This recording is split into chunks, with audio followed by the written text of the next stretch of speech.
내일 이제 이번 주 마지막 거래를 남겨두고 있습니다. 상승의 흐름, 그 감을 놓치지 않았으면 하는 바람이 있는데 과연 시장 분위기는 어떻게 봐야 될까요? 토마토 투자자문의 박준현 운용역과 절대전략 세워보겠습니다. 안녕하세요. 네, 안녕하세요. 토마토 투자자문의 박시영 운영역입니다. 네, 오늘장 한마디 알려주세요. 네, 오늘 장 한마디는 악재 학습 효과를 잡아봤습니다.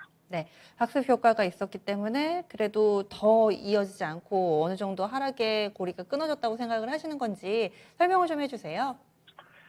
예, 오늘 뭐 다행스럽게 좀 반등이 좀 나왔는데요. 그렇지만 여전히 이제 부진하죠. 그래서요.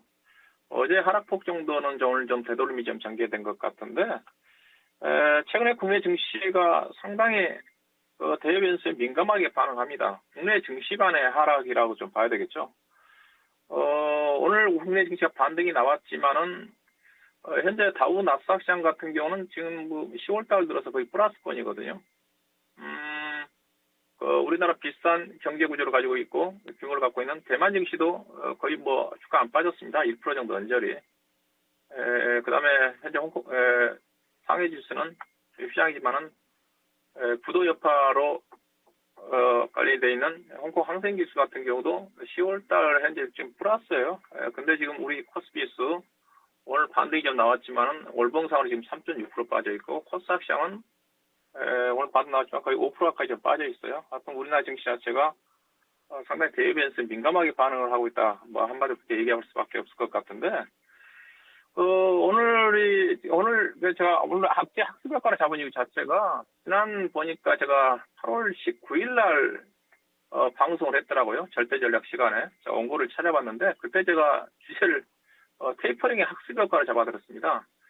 그러면서 이 차트를 좀 보고 계시는데 이때 제가 얘기를 하면서 낙폭 과대다. 낙폭 과대에서 반등이 좀 나올 거다. 그때 종합주가 지수가 3,060포인트 언저리 있지 않습니까?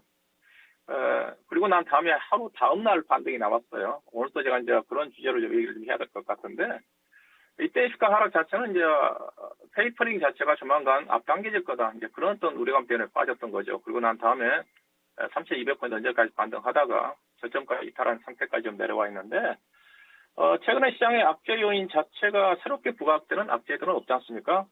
부채 한도 협상, 그 부분 자체는 거의 2013년도 이후에 연례적인 2, 3년만 한 번씩 나오는 악재라고 했습니다. 그리고 한 번도 부채 한도 협상이 타결이 안 돼가지고 연방정부가 셧다운이라든가 부도난 적 없다고 그랬기 때문에 이런 부분에 대해서 민감하게 반응한 것 같고요. 그 다음에 최근에 이슈화되고 있는 미국과 중국 간의 무역 갈등과 관련된 부분 자체, 어제 이제 연말 안에 화상 통화를 통해서 바이든과 시진핑 간에 대화를 하겠다고 그래가지고 이제 그런 부분들이 부채 한도 협상과 관련된 약간 어떤 공화당의 화해 저스처가 다우 나스닥 시장에 반등을 이끌었다 봐야 될 것 같은데 이런 요인들이 다 지나간 악재들이고 한번 거쳤던 악재들이죠. 최근에 또 에너지 가격 상승에 따른 물가 불안 부분 자체도 현재 미국의 10년 만기 국채 수익률이 1.5% 정도 유지가 좀 되고 있지만 새로운 악재들은 없습니다. 근데 국내 증시가 이런 대외적인 악재에 상당히 민감하게 반응했다는 거죠. 해외 증시는 별다른 반응이 없었던 건데 과당 하회를 봐야 될 것 같습니다. 그래서 오늘 국내 증시 자체가 낙폭 과대에 따른 반등이 좀 전개가 좀 되면서 반등이 좀 나왔는데 아직도 국내 시장 자체는 낙폭 과대 국면을 좀 봐야 될 것 같고요. 오늘 시장의 특징은 아무래도 낙폭 과대다 보니까 낙폭 과대 종목들 중심의 반등인데 반등에 기여를 하고 있는 수급의 주체를 좀 봐야 될 것 같은데요. 오늘 수급의 주체는 뚜렷하게 없었습니다. 프로그램 매매했다. 그렇게 좀 봐야 되겠죠. 보시면 선물에서 막판에 외국 투자가들 매도가 좀 나왔거든요. 기관 투자가들이 오늘 시장을 상승을 주도했다고 봐야 될 것 같은데 기관 투자가들이 6,100억 중에서 금융투자 쪽의 매수가 5,800억입니다. 금융투자는 알다시피 거의 프로그램 매매에 의존하는 매매죠. 그래서 현물에서는 외국 투자가들 매도가 나왔고 다만 오늘 이제 코스닥 시장이 어제 하락폭 정도의 반등이 좀 나왔는데 수급이 상당히 좋았죠. 외국 투자가들 코스닥 시장 무려 3,000억을 샀으니까 기관 투자가들도 800억을 사면서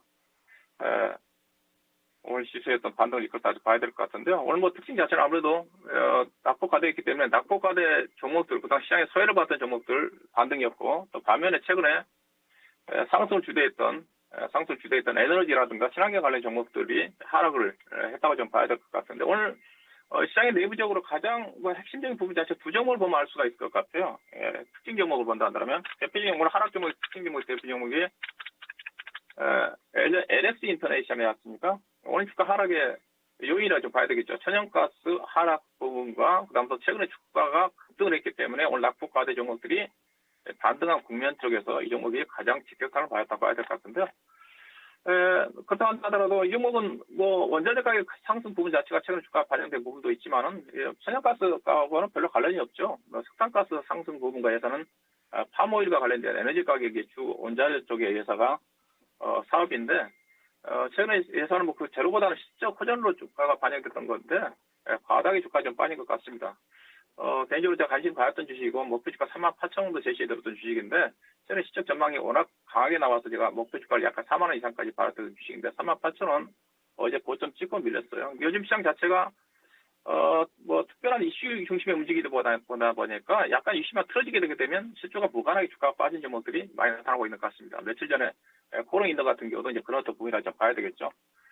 반면에 이제 오늘 낙폭 과대 종목들이 전반적인 반등했다고 봐야 될 것 같은데, 뭐, 코스닥 시장 여러 종목들이 반등이 나왔지만은, 최근에 가장 부진했던 것 섹터 자체가 코스닥 시장에, 5G와 더불어서 반도체 장비 종목들이었거든요. 원익 IPS 차트를 보고 계시는데, 대표적인 낙폭 과대 종목이죠. 뭐, 45,000원대에서 주가가 36,000원대, 36,000원, 7,000원대까지 빠졌던 주식인데, 뭐, 특별하게 모멘텀보다는 뭐 시적 자체가 이제 반도체 장비회사 같은 경우는 상반기 때 좋았고, 원익 IPS 하반기 때 시적은 좀 하향입니다. 근데 내년도에 이제 반도체 장비회사들이 시적이 좋으니까, 하반기 때 시적이 약간 부진하는 부분 자체가 주가에 과다하게 반영됐던 게 아닌가 좀 봐야 될 것 같고요. 그래서 오늘 특징, 그동안 원했던 주식들이 조정을 좀 받았고, 그 다음에 소외를 받았던 하락폭이 컸던 종목들 중심에 낙폭 과대 종목들의 더 반등이 나왔던 시장의 반등 국면적인 특징이었다. 그렇게 좀 말씀드리도록 하겠습니다.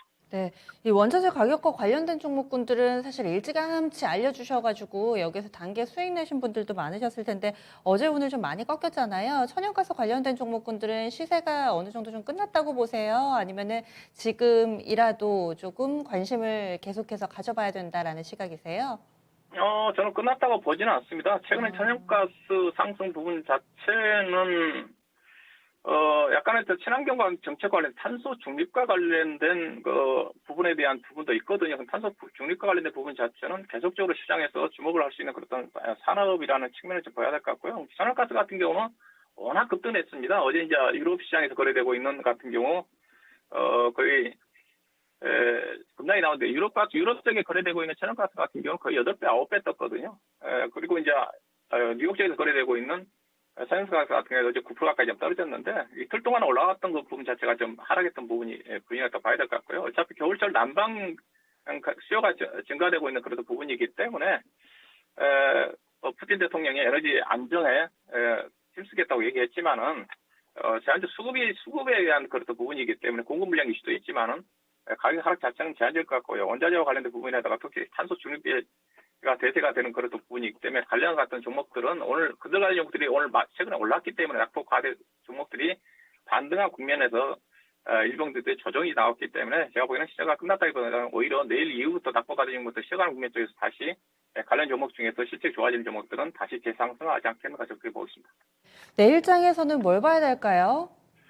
내일 시장에서는 좀 봐야 되는 부분들이 있죠. 내일 일단은 그 중국 시장에 이제 그 개장을 하지 않습니까? 10월 1일부터 7일 사이에 쉬었다가 상해 종합 주가 지수가 내일 개장을 할 건데 최근에 뭐 우리 연휴 기간 동안에 중국 형다그룹이 거래 정지가 됐기 때문에 제가 개인적으로 큰 영향은 없을 것 같은데 그래도 중국 시장이 어떻게 전개가 좀 된지 이미 상승 지수는 지금 10월달에서 플러스로 돌아섰다고 그랬으니까 그렇지만 뭐 최근 미중 간의 무역 갈등에 약간 하회 저수처가 더불어서 중국 시장이 어떻게 움직이는지 좀 봐야 될 것 같고요.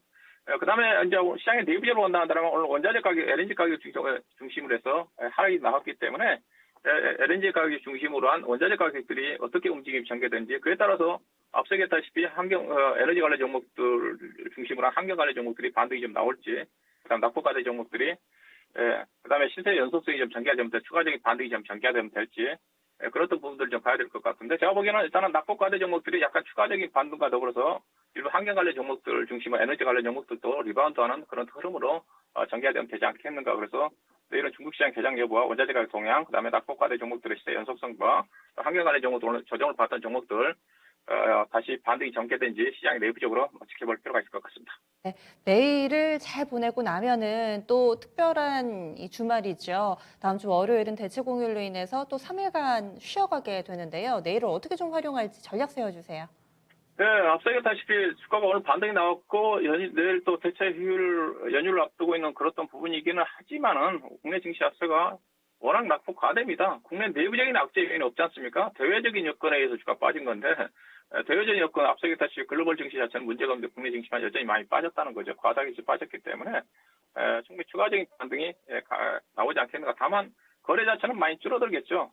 일단은 뭐 급하게 매도할 수 있는 물량도 특히 이제 주가가 좀 떨어지면서 신용 물량과 관련된 물량들 오늘 반등이 나왔기 때문에 반대면 물량과 관련된 물 자체는 많이 해소가 좀 됐을 것 같은데 그런 물량들을 제외하고는 뭐 물량 자체가 안 나올 것 같아요. 그래서 추가적인 반등이 전개될 것 같은데 일단은 기술적인 반등이라고 보시면 될 것 같습니다.